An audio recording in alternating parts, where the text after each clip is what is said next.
point real quick. The people, the judges who are stopping Trump now, like the judges who stopped him around January 6th and the election before that, are Republican judges. Many of them, yeah. But he has scrambled that. He has scrambled. Many of them that were is so appointed old by school. him. But that is so old school of us, because you're still thinking of it the way I think of it, which is Democrats, Republicans, progressives, conservatives. He has made it inside and out. Right. These people are part of the institution, and thus they are part of the deep state. Regardless of the fact that he appointed them. Mm-hmm. Because regardless of the fact that he himself was president of the United States, he somehow convinced people that he was once again an outsider. He's trying to delegitimize the legal system, I think, so that it is very easy for him to ignore the laws, and then the people will be with him. Because the people are like, yeah, these activist judges, and it's like, what? The judges can only consider the cases brought before them. The judges aren't going out here being like, I hereby decree. People are bringing cases, and they are ruling, not with some animus towards Trump, but like, for the law. Yeah. This is law being applied fairly, and to Simone's point, prosecutors are prosecuting... You persuaded me.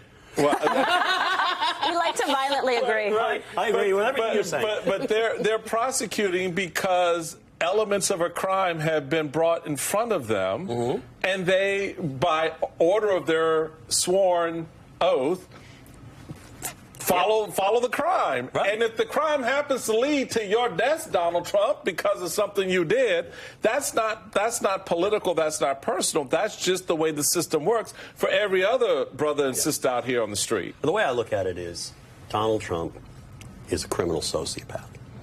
You tick off the definition of a sociopath. They don't want to obey laws, they don't want to obey rules, they don't think they apply to them.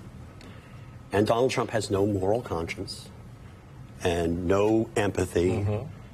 He does not care about anybody else other than Donald Trump, which is why in his first term he said, Article 2 lets me do whatever I want, Article 2 of the Constitution. The first Trump term, which I call Shit Show 1, was was an assault on the rule of law, but it was only like it was like cancer. It was like a stage 1, maybe stage 2. We got to stage 2 right around January 6th. And he was a threat to the rule of law. And then he went into remission. Now he's back. We're at stage 3. Stage 3 is basically where we are ignoring laws and running roughshod over laws.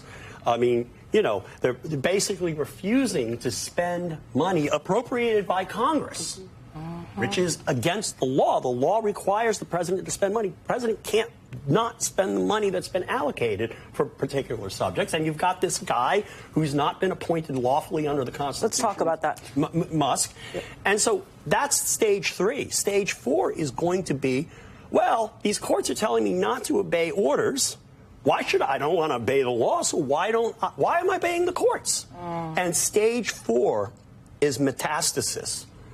Stage 4 is when democracy can die, and the rule of law can die, and constitutionalism can die. And we unless something happens radically, I can't see how we don't get to stage 4, because the logical path that they are taking, which is that the law doesn't apply to us, and nobody can enforce the law against us. Yes, they're saying these activist judges are saying these things.